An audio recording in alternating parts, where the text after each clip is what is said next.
मैं मुन्ना कुमार इस MDT classes के प्रधानाध्यापक आप सभी को 26 जनवरी के विषय में कुछ 2 लाइन बताने आया हूँ। देखिए, ये जो 26 जनवरी है ये संविधान के खुशी में मनाया जाता है, जो संविधान डॉक्टर भीमराव अंबेडकर के द्वारा लिखा गया था। डॉक्टर भीमराव अंबेडकर वो ऐसे व्यक्ति थे जिन्होंने अपने जिंदगी में बहुत सारी संघर्ष किए थे। वो डॉक्टर भीमराव अंबेडकर जिस समय वो अपने समय पर थे, पढ़ाई कर रहे थे, उस समय काफी संघर्ष किए और काफी संघर्ष करने के बावजूद उनको क्लास में बैठने का सक्षम नहीं किया जाता था। जातिवाद को लेते हुए बहुत सारी तरह से उनको मैंने क्लास के टीचरों के द्वारा घृणा की जाती थी। वही डॉक्टर भीमराव अंबेडकर जब क्लास में वर्ग में पढ़ने जाते थे तो उनको वर्ग से बाहर कर दिया जाता था, क्योंकि वे छोटे जाति के थे। छोटे जाति के होने के चलते उनको क्लास में नहीं बैठने दिया जाता था। इसी वजह से उन्होंने डॉक्टर भीमराव अंबेडकर क्या किए कि जब वहां से गए सीधा उन्होंने अपने माँ से बोले, रोते हुए बोले, माँ क्या है, क्या हम देख रहे हैं, ये जो हम पढ़ने जा रहे हैं हमको पढ़ने का हक नहीं मिल रहा है, हमको क्लास में बैठने नहीं दिया जा रहा है। काफी छुआछूत था, काफी छुआछूत। उस छुआछूत को देखते हुए अपने माँ से रोते हुए बोल रहे हैं। माँ कह रही है, बेटा किसी किताब में लिखा हुआ है कि आप छोटे जातियों को पढ़ने का हक नहीं है। इसी वजह से डॉक्टर भीमराव अंबेडकर ने वहीं पर संकल्प किया कि मैं एक दिन किताब लिखूंगा और किताब लिखूंगा, उस किताब में मैं छोटे छोटे जातियों को पढ़ने का हक दूंगा और महिलाओं को बोलने का हक दूंगा। जिस समय महिलाओं को बोलने का हक नहीं था, उस समय डॉक्टर भीमराव अंबेडकर ने बोले थे कि मैं जिस समय सब किताब लिखूंगा उस किताब में महिलाओं का हक रहेगा और छोटे जातियों का हक रहेगा। वही डॉक्टर भीमराव अंबेडकर अपने माँ के सामने संकल्प लेते हैं और संकल्प लेकर बोलते हैं कि मैं जिस दिन मैं किताब को लिखूंगा, देखना मेरे किताब का बहुत सारा नाम होगा। तो वही डॉक्टर भीमराव अंबेडकर उस किताब को लिखते हैं, जिस किताब का नाम होता है संविधान। उस संविधान को लिखने में डॉक्टर भीमराव अंबेडकर के द्वारा 2 वर्ष 11 माह 18 दिन लगा था। देखिए, वो डॉक्टर भीमराव अंबेडकर जो है कितने संघर्ष करके पढ़ाई किए और संघर्ष करके अपने माँ से संकल्प लिए कि मैं किताब को लिखूंगा, एक दिन देखना ना मेरा पूरा भारत विश्व में नाम चलेगा। तो वही डॉक्टर भीमराव अंबेडकर जो थे संविधान को लिखे। उसी संविधान की खुशी में इस 26 जनवरी को हम गणतंत्र दिवस के रूप में मनाते हैं। देखिए, 26 जनवरी गणतंत्र दिवस क्यों लिया गया, ये भी क्वेश्चन उत्पन्न होता है कि जो 26 जनवरी थी, 26 जनवरी को ही क्यों गणतंत्र दिवस मनाया गया। तो जब गणतंत्र दिवस 26 जनवरी को इसलिए मनाया गया क्योंकि अंग्रेजों के द्वारा भारत पर आज से 100 साल पहले अंग्रेजों का शासन था हमारे भारत देश पर।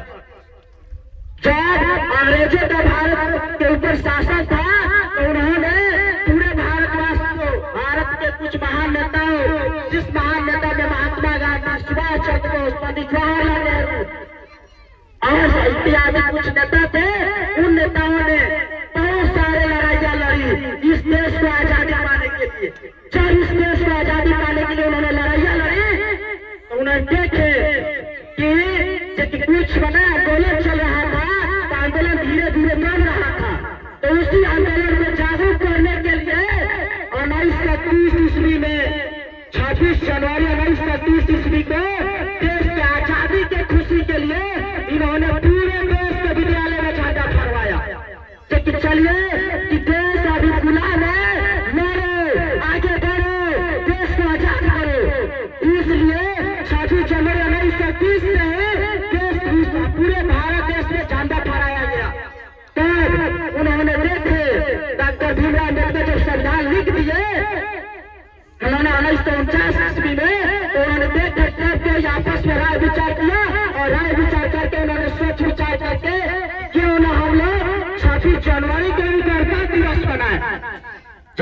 जनवरी के गणतंत्र दिवस, पहले तो हम लोग तो देश का आजादी लेने के लिए पूरे भारत के लोग भूल गए थे कि हाँ हम लोग गुलाम है किसी के। उस गुलाम को दूर करने के लिए उन्होंने क्या किया, देश की आजादी के खुशी में अपने आप से झंडा फहराना शुरू कर दिया। उसके बाद जब डॉक्टर भीमराव अम्बेडकर संविधान सभा को लिख दिए, पूरे भारत में डॉक्टर भीमराव अम्बेडकर के द्वारा जो संविधान में लिखा गया बात था, कुछ 1990 के 2000 के दशक तक ये जातिवाद बहुत ज्यादा था। आज के डेट में भी जातिवाद होती है, लेकिन उतना ज्यादा जातिवाद तो नहीं है। लेकिन पहले जितना जातिवाद थी उतना जातिवाद आज के डेट में नहीं है। देखिए, पहले लड़कियों को बोलने का अधिकार नहीं था, बेटियों का पढ़ने का अधिकार नहीं था, लेकिन आजकल देख रहा है कि बेटी उन सबसे आगे जा रही है। देखिएगा, आप सभी के बीच में सबसे अच्छा जो भाषण बोलेगी आज से, आज बेटी ही बोलेगी। बेटियों का भी बोलने का अधिकार मिल रहा है, बेटी को भी नौकरी लेने का अधिकार मिल रहा है, बेटी को भी पढ़ने का अधिकार, सब चीज में अधिकार। महिलाओं का भी जितना पुरुष का अधिकार है उतना महिला का भी अधिकार हो गया है। लेकिन इसका देन है तो केवल देन है डॉक्टर भीमराव अम्बेडकर।